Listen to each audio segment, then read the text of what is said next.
जीरा बच्चा कोई भी नहीं मेरा। मेरा मियाँ फौत हो गया। मेरी भैन है दूसरी, तो वो ना ਉਹਦਾ मियाँ फौत हो गया, तो दिमाग की जरा जेहन तवाजी है ਉਹਨੂੰ ਆਉਂਦੀ ਕੋਈ। हाँ बच्चे भी ਉਹੋ ਜਿਹੇ ने, दिमाग ਦੇ नहीं सही ਚ 3 बच्चे दोवां दे मियाँ कोनी दे, ते बस जे भैन भरा आसरा उसरा कर देंदे ने माड़ा चंगा कोई, ते खा पी लईदा माड़ा चंगा ਜਿਹੜਾ कोई मुकद्दरां ਦਾ ਹੁੰਦਾ ਆ।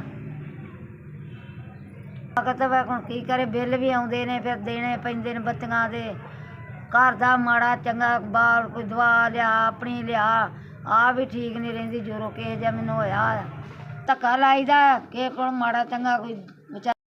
ਪੁੱਤਰ 3000 ਮੈਨੂੰ ਆ ਗਿਆ ਤੁਹਾਡੇ ਵੱਲੋਂ, ਤੇ ਅੱਲਾ ਮੀਆਂ ਤੁਹਾਡੀ ਤੰਦਰੁਸਤੀ ਦੇ, ਅੱਲਾ ਤੁਹਾਨੂੰ ਬਹੁਤਾ ਬਹੁਤਾ ਦੇ, ਅੱਲਾ ਮੀਆਂ ਤੁਹਾਨੂੰ ਸਿਹਤ ਦੇਵੇ, ਅੱਲਾ ਮੀਆਂ ਤੁਹਾਡੀ ਜ਼ਿੰਦਗੀ ਕਰੇ, ਅੱਲਾ ਤੁਹਾਨੂੰ ਇੰਨਾ ਕੁ ਦੇਵੇ ਜਿੰਨਾ ਕੁ ਸਾਨੂੰ ਮੀਆਂ ਤੁਹਾਨੂੰ ਬਹੁਤਾ ਬਹੁਤਾ ਦੇਵੇ।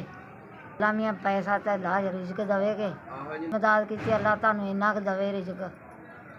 ਮੀਆਂ ਤੁਹਾਡੇ ਬੱਚੇ ਜੀਂਦੇ ਰਹਿਣ, ਅੱਲਾ ਜ਼ਿੰਦਗੀ ਕਰੇ ਉਹਨਾਂ ਦੀ, ਤੁਹਾਡੇ ਅੱਬੂ ਦੀ ਅੰਮੀ ਦੀ, ਅੱਲਾ ਮੀਆਂ ਤੰਦਰੁਸਤੀ ਦੇ, ਤੁਹਾਡੀ ਤੰਦਰੁਸਤੀ ਦੇ।